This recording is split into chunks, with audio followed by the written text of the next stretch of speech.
Toolman McCann here. Takes certain tools and skills to build cool things like this. Follow and subscribe and have a great day. Okay, well, what we have here today, and what we're up to, doing a little plumbing work. This little fancy dancy kit here, I bought this a couple years back. Man, this thing works great. Picked it up, I believe on Amazon. I got it with a cutter and with the crimper as a kit. I think it came with 100 feet of PEX and some fittings as well. And we burned through those fittings a long time ago. Amazon is still my favorite place to get fittings and stuff. I mean, I buy them in bulk because we use them all the time. Various different ones. I use these for the top of our shower head. We have different shark bite clamps for 3/4 inch and also the 1/2 inch PEX. This little thing is pretty slick. Stick it in there and cut it. I'll show you that in a second. Right now, I need to go up and put 2 of these up on here. So let me see if we can do this. Show you what we're doing. Okay. What are we looking at? We need to get one on here, and then we need to put this feet over and attach that there before I figure out the length I need on that side. So I'll see if I can pull this off. Take that. All you have to do is put, where am I at here? That in there. Just don't know if you could see it right. It clips right into the jaws. So if we have that on there, hold it back 1/8 of an inch from the end. Let's see. Is that a good spot, perhaps? It's good to me. And just squeeze them on there nice and tight. That's it. One crimp, done. That quick and easy. So now that's on there. Now I can attach onto this and figure out how I want to do that. That might be better to go under that based on the tension. Okay. It's just the length of pipe I had, so I want to use it, get rid of it. So we'll leave about 1/8 of an inch from the end and crimp it. Piece of cake, on and done. You can see I have the cold water lines to do yet. Let me show you how I'm running this. Now if you look here, you'll see I have it cut through the beam and then down through here. I don't have any fittings in there, they're just curves. So it's a nice smooth curve for the transition. And we're gonna do the same down here. As we come out, we're curved through here instead of putting an elbow. And now, as we come through the ceiling, you can see I have the curve again. We'll pull this as best we can, and you see it just makes it to the length I need. So I'll put one elbow from here, and it's a little too much to go from here, so I'll put it back here, and then I can put the elbow and then run a connector for there. That's why I had to get that first. I want to make sure I don't kink that in any way, but it's just right. So what I can do there is I can grab one of these. Open just the edge so I don't dump all in my bag. Try to leave a couple of these in the backpack here so I always have them when I need it. And I can add this to the end of this.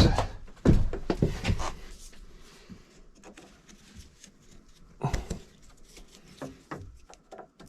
guess I don't have to crimp that right yet.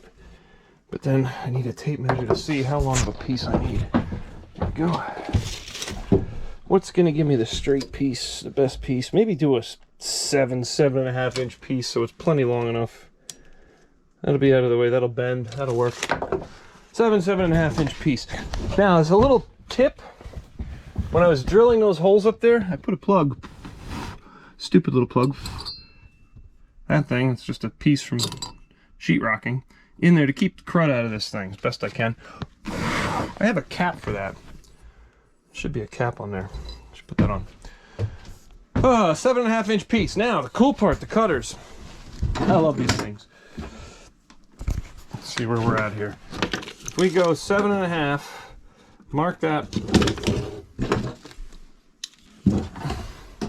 All you do, snip. Boy, that's hard stuff, man, I tell you. And we'll take 2 more of these fittings. These shark bites. These are all nice and tight, and we put the tape around them. How to keep our stuff as clean here as we can. That'll go on there. This will go on here. Perfect. Look at that. I got that. Perfect. I got to reuse an old pipe that I didn't have to cut a new piece. Got rid of it. There's no tension on it. It's perfect. As soon as I tighten these down, that's set. So now I can do the cold. I'm probably going to have to come through this stud. I don't know. Maybe I can make it. Let's see. Can we make that tight? No. So we'll drill a hole through the stud, and we'll have it come through. Darn, I don't want to do that. You know what I'm going to do? I'm going to fit that anyway. I'm going to get that in there. I might have to move this, cheat this just a touch, carve into the edge of this, just so I have the room for this and up. I like that idea. So I'll do that. Okay, well, we're continuing to work down here. I need a small piece of this. Keep the PEX here.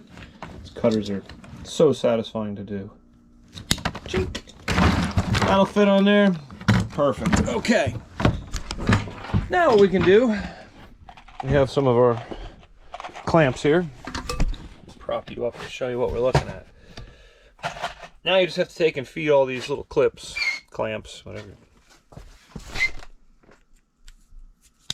And you got to put a bunch of them on your pieces as you put them together. And we'll tighten them down in a second here. So that one will go, hook right on just like that. Put another clamp on that end. So we have 2 clamps there, and we'll feed that right onto here. Uh-oh. Let me get this on there. Did I hog that enough, or do I have to loosen that to move it? Okay, well, while I can still get to this, I want to crimp these now. So this is the tool that crimps these. Pretty neat little sucker, and it's so easy to use. You want to leave about 1/8 of an inch on each side of the PEX there before you crimp these on. And you just bite over the top of it. Get a good clamp on there, and you can see that holds the thing, and you can move it. And now as soon as we start to crimp down, it locks the heck out of it. And there you go, that one's crimped. Do the same thing with this. Move this down a little bit here. Boom. And it's so satisfying doing this. I don't know, I really like doing plumbing with this PEX stuff. It's a piece of cake. I didn't mind doing it before when you had to solder it. That was always fun too. Of course, you have a whole lot less leaks with this. Okay, so now that's in place. Where'd my screw go for that? Put this back where it goes. There you go. Okay. So this, well, this I have to yet attach. Let's do that right now while we're at it. One goes down on this end. And we need another one all the way up to the top. Let's slide this one up here. Go off to the side with that. Now this is going to be for the shower head, this part. A little tricky to try to hold this. Okay, so there's that on there. And then it threads right into that. You can try to bend a little out of that. Another one on the bottom.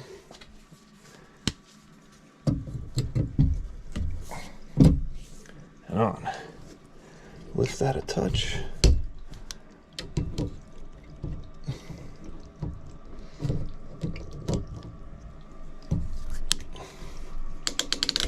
Bingo.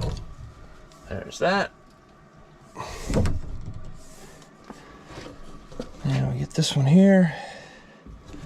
As I can get to all that, let me get this on there.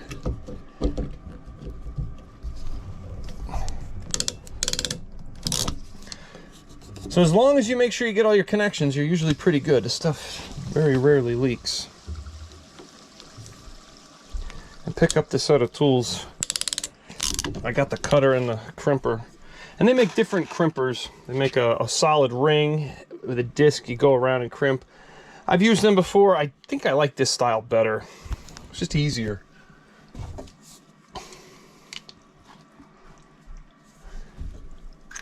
course, you just gotta remember to put your piece on there. Now This one might be a little tricky for me to hold and do. Pipe was just long enough for this.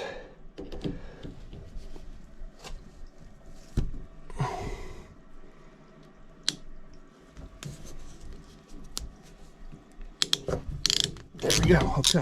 Hence why it's a little bit off to the side, because it was just long enough to make that reach. Tighten this up and hold that back in there. Put a clamp on this. There we go. And this one gets attached. This will get attached up there with a 2x4. Okay, well, to sum this up quick, all our plumbing is done. The key is to have the fewest number of 45s that you can.